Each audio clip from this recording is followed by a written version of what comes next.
All right, brother. You guys have been out here in New Jersey for what? How many weeks? 3 weeks. 3 weeks? Yes. Where did you guys come from? I was in Vegas. In Vegas. Guys come from Dubai. Yeah. Over from Usman's fight or Umar's fight? They come directly. Everybody come here. Yeah. For me, more of my questions for you are going to be about, like, what's it like working with such a great team? Like a team that basically, they're not out at the clubs. They're not out partying. Like last night we were at the sauna, like they were having dinner, having drink, like tea, not drinks, but like, you know what I mean? Like what's it like to know that they have such a relationship and you represent this group that is just great people?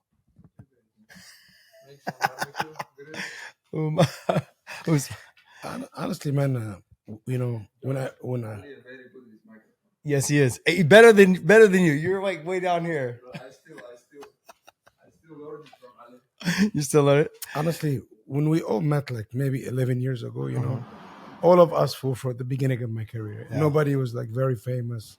We like almost a brotherhood. I have a different relationship with these guys because we just grew together. Been there together for a long time. Of course, I have guys like Frankie or Gaethje that were before them, and they're my brothers too. It's just it's different, man. Like I come here 3 weeks. I was helping with training. I was coach was not here, and I was kind of helping running the training. Of course, Habib was talking to me every day to tell me what to do and stuff, and I was just following his instructions, and just living in the same house, eating the same food, driving the same car. It's nothing changed since we started 10 years ago. Nothing really changed. Yeah. We just don't share room 5 people, stay America anymore. We just have our own rooms. Yeah. Yes. Yeah. Now it's not everyone in one hotel room. Yeah. We used to stay 5 people and stay America all in the same room. Yeah. It's true. But to have a group that you have, like not just Habib and Islam, but then you have the new generation that's coming up. You have Usman, Umar, and you just had someone that. Sorry guys. Yes. Leave, we're not gonna see. I'll try to. I'll be here all day. In the gym. Training? I'm gonna come tonight. Yeah, tonight's 6 o'clock. Give me 1 round. I'll give you 1 round. Won't be a great round, but I'll give you. Yeah, and we're gonna video it. I'm 4th degree black belt. You know which belt I have? White belt. Gold. This guy, very humble these days, huh? Yes. But to have the younger generation, have a coach like Habib and Javier kind of guiding them, understanding they're going to be around for a while. Yeah, man, we just have a system, that we have the system, we have the blueprint. Started with Habib, went to Islam, now going to Umar, going to Usman. Now we have Amro, we have Shara, we have. Who's the kid that just won on the Dana White contenders? The Pork? They call him John Pork, but that's not his name. that's messed up. He's gonna be one of these guys always getting a bonus every fight. This is the type of fighter he is. It's like just go out there and just let everything on the line every fight. Yeah. So, like I said, what is it like though to rep these guys, knowing that like you don't have to worry about them being at the club, you don't have to worry about them getting in trouble, you don't have to worry about any of those things. They travel in a group and they do things as a group. Honestly, with this group, I don't feel like I'm just a manager. I feel they're my brothers. I train with the guys. I grapple with them, and it's just for them. It's almost like a rehab. It's almost leaving all this toxic word out there, and I come here to get humbled. Yeah. To get humbled, live as a martial artist. Of course, I still have to be consistent at my job as a manager, but just be part of the team. Be part of the team. Around Habib, Javier, all the guys, and just as different kind of a relationship. I met you back in like 2008, 2009. Frankie, when he fought Benson Henderson the second time. Yes, I came out here to train with him for about 10 days, I think. Yeah. And we traveled in New York, and we were in the car together. Yes, and you were probably like, man, what the heck, this guy? I was always giving you a hard time. And now, though, like the growth in which, like you said, you used to help manage Frankie and then Justin Gaethje, and it's grown. People don't give you the credit. Like there's a lot of work that goes into being around or developing fighters or making sure that fighters' careers are successful. Listen, I like numbers, the numbers say I managed more UFC champion than anyone in history. Not just by mistakes. I think by hard work, dedication, by having good relationship with people, by not always taken. Like in this business, if you want to stay a long time, you have to be honest, you have to be loyal, and you have to give. If you think you just want to come into a fighter life and just take, these people, some of the smartest people in the world, they understand this is your goal to take. But my job is not to take. I'm just living my dream through this amazing athlete, making sure their dream become true. And I will do everything I can to help them. Of course, they have to do all the heavy lifting. My job is easy. Compared to them, I'm just a small part. Make sure they get paid. Make sure they get paid. Make sure they have good camp. Make sure they have good coaches. Make sure they have good places to stay to make their life easier. And make sure they have good relationship with the UFC. They have good relationship with Bellator or PFL. And this is what other people say, oh, I'm too close to the promotion. I said, every manager have to be close to promotion. You have to have good relationship. If I'm button head with Dana White or this guy, this is why I'm going to get paid if I don't have good relationship. And there's a lot of these people who's like, oh, you too close. It's good. I have to be close. You understand? It doesn't mean I have to hate Dana White. I have to hate Hunter, Sean Shelby, or Mike Hogan, or Mick Maynard. No, this is some of these people, I work with them more than an athlete. I work with them 20 years. And some of these people become my friends. And because they treat me with respect. I treat them with respect. And guess what? If everybody happy, everybody making money, the fighter benefit. But if I'm a dickhead or an asshole, nothing is going to get done. Yeah, I had a very similar type relationship with Joe Silva. Joe and I were text and talk, and just conversation. But then when he didn't like something, then he'd let you know, like, hey, you can't do this. Like, hey, Joe Silva probably one of the best guys I worked with because he tell you exactly how he feel. Yeah, Sean Shelby is the same. He will tell you how you feel. He doesn't, sugarcoat stuff. You know what I'm saying?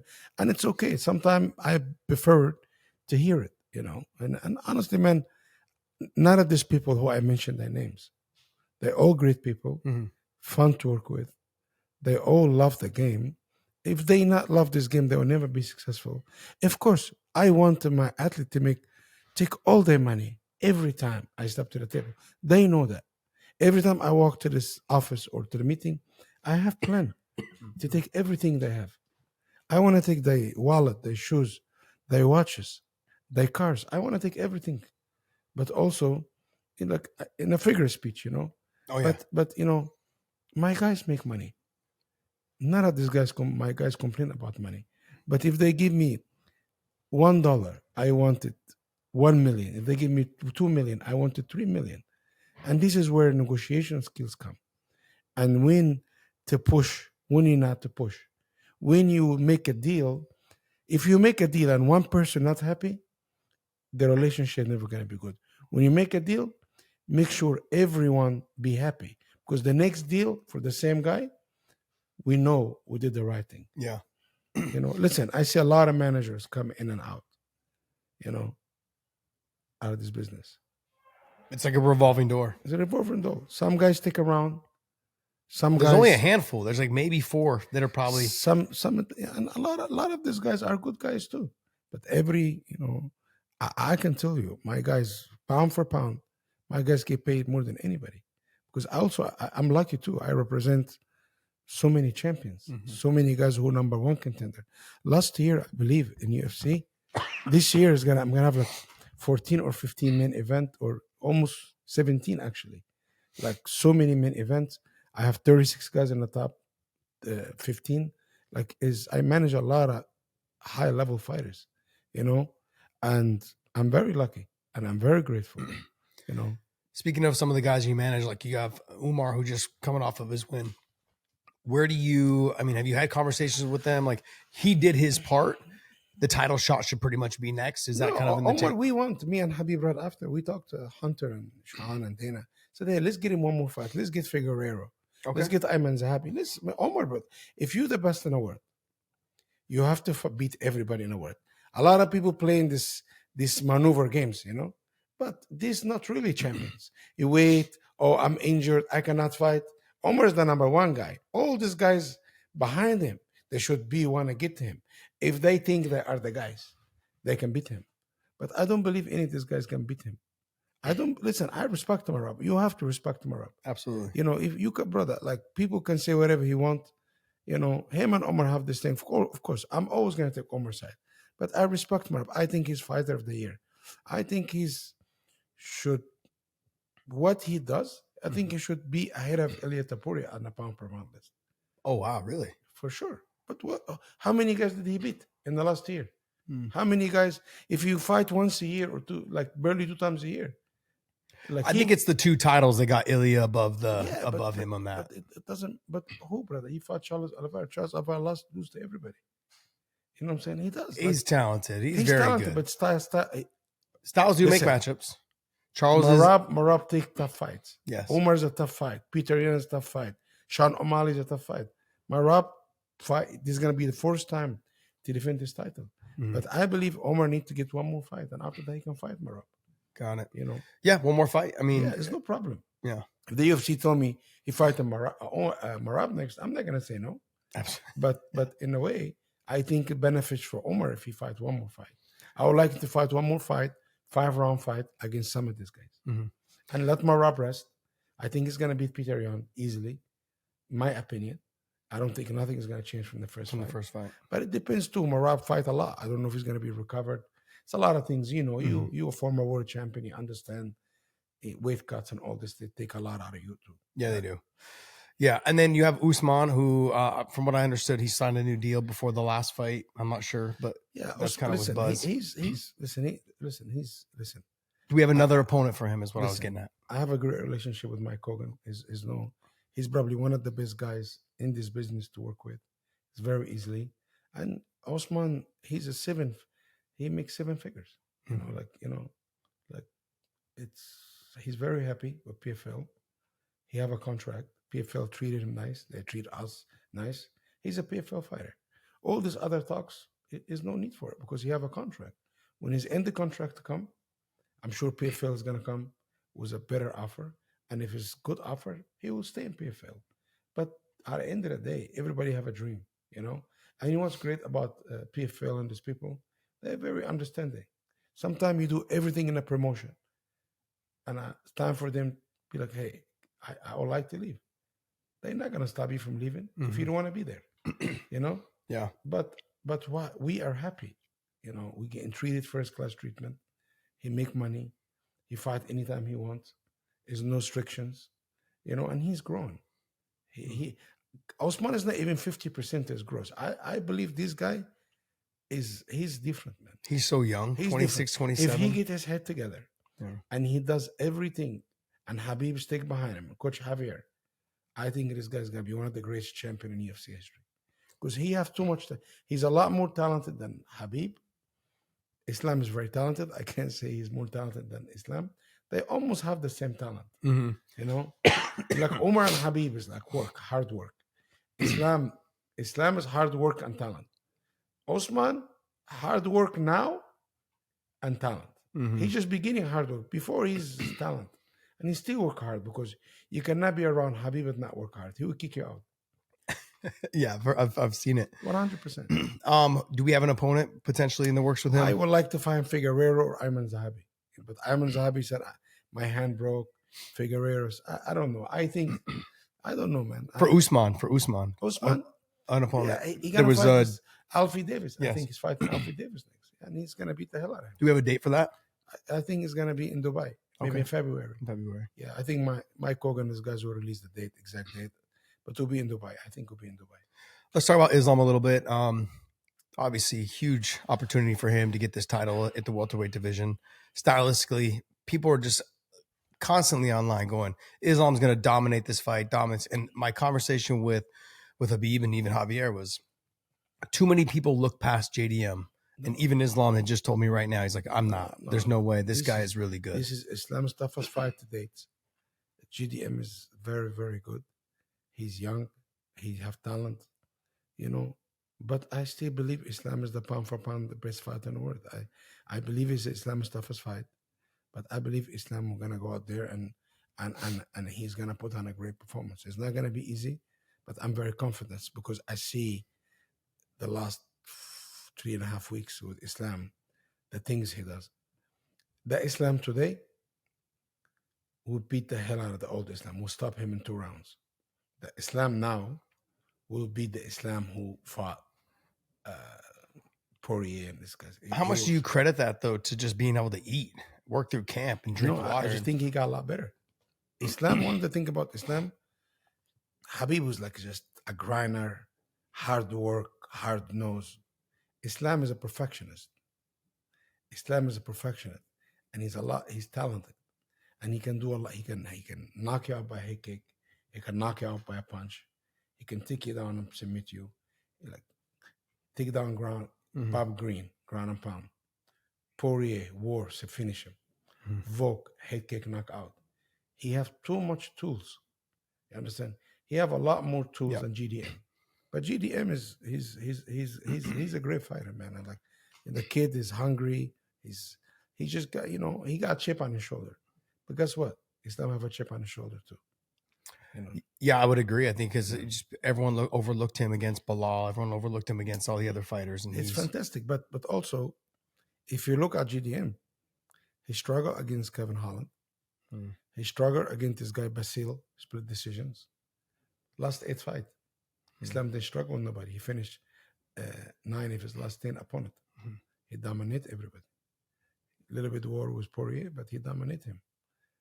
Islam never been in these places in a long time, but I believe he can put GDM in this place.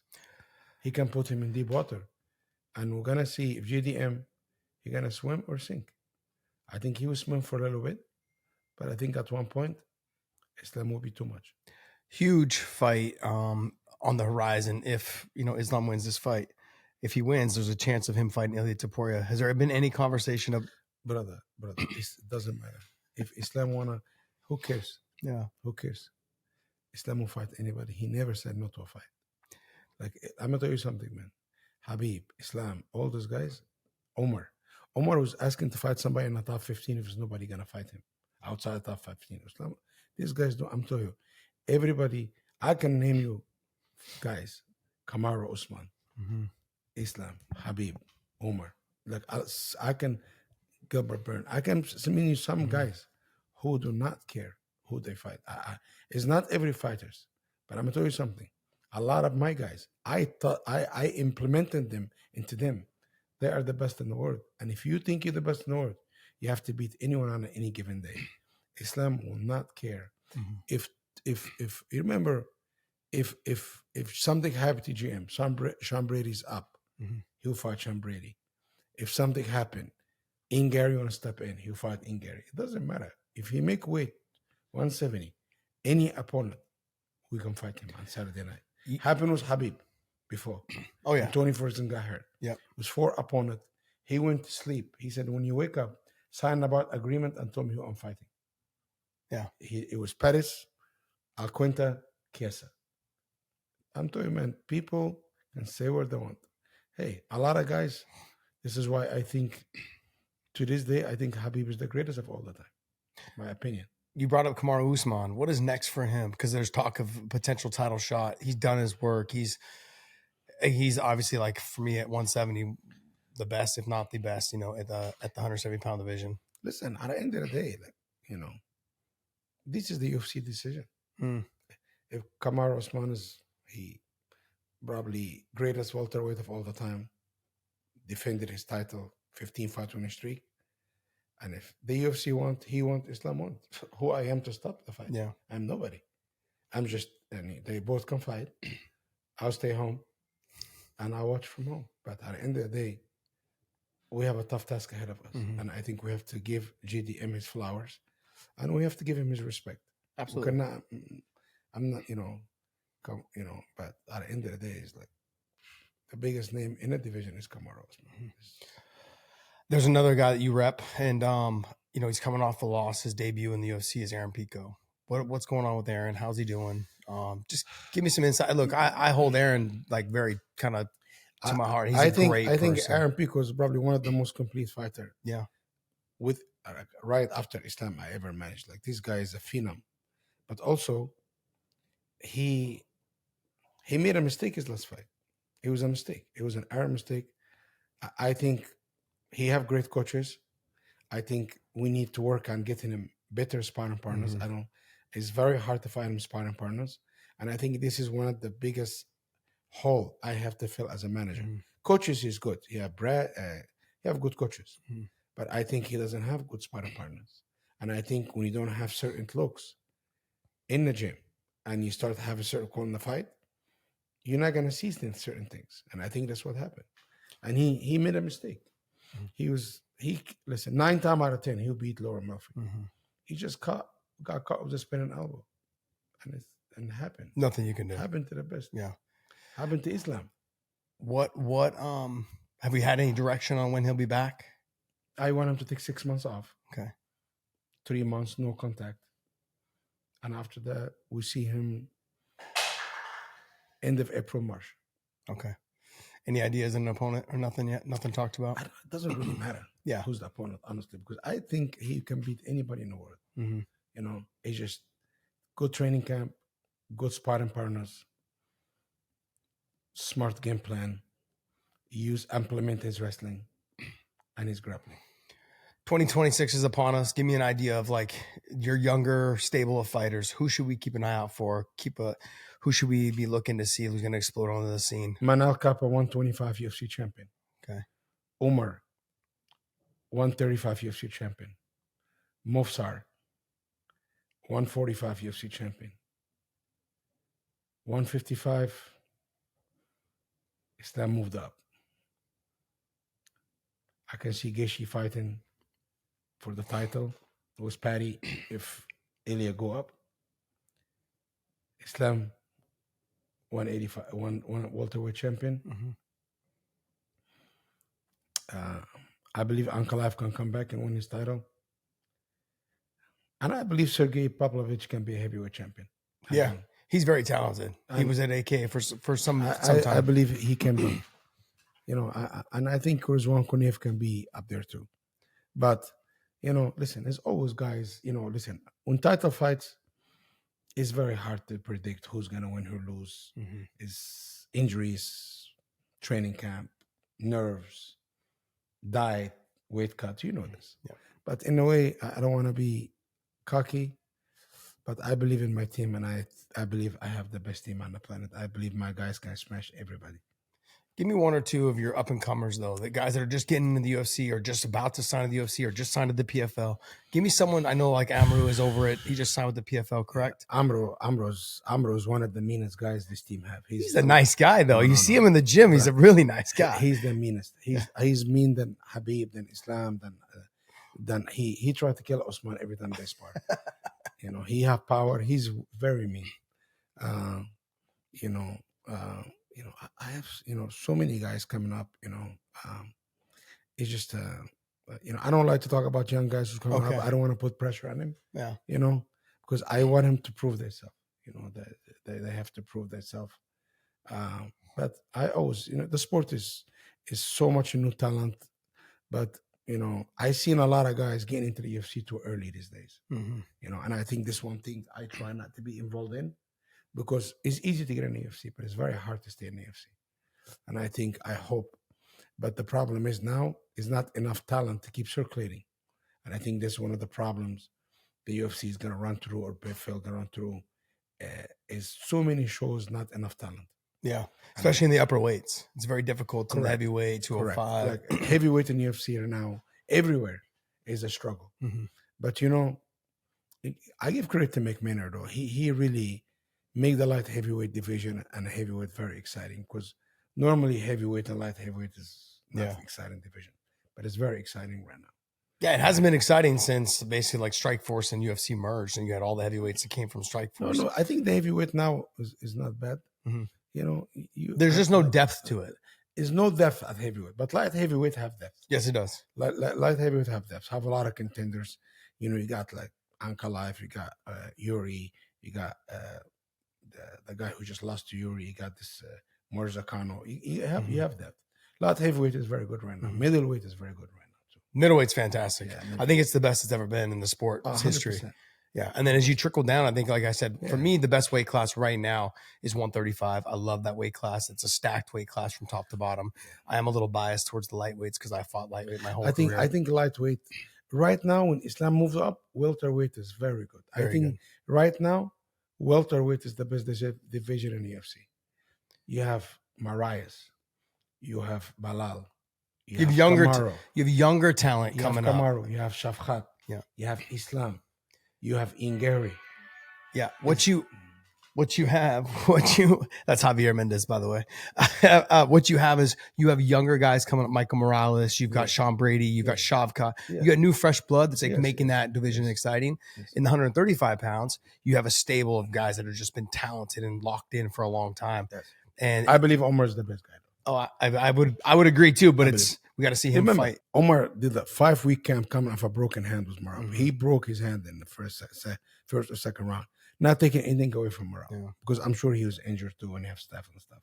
You know, I respect Marab. I really do. And I hope Omar after they finish this, they will make peace. Because they both good guys, you know. But Marab Taka, he like to talk a lot of shit. I noticed he's been doing that. Yeah, but I think when this and they have rivalry, they have a mountain between them, Georgia and Dagestan. It's like a rivalry thing. But at the end of the day, I believe Omar is very good. I believe Omar one of the best guys on Habib team in the long term. Yeah, because you know why? Because Omar he put the work in. I've said this from the beginning. Umar, when he was 19, 20 years old, came to AK, and English barely spoke English, but still always asking Habib, ask him to ask me this. How do I do this move? He wanted to know. He always wanted at a young age, wasn't embarrassed to ask. He constantly, and I feel like he's gotten so much better because of that. For sure. All right, brother. I want to thank you so much for your time, my man, and good luck coming up with Islam and moving forward in 2026. Yes, sir. My brother, thank you. Sir, thank you.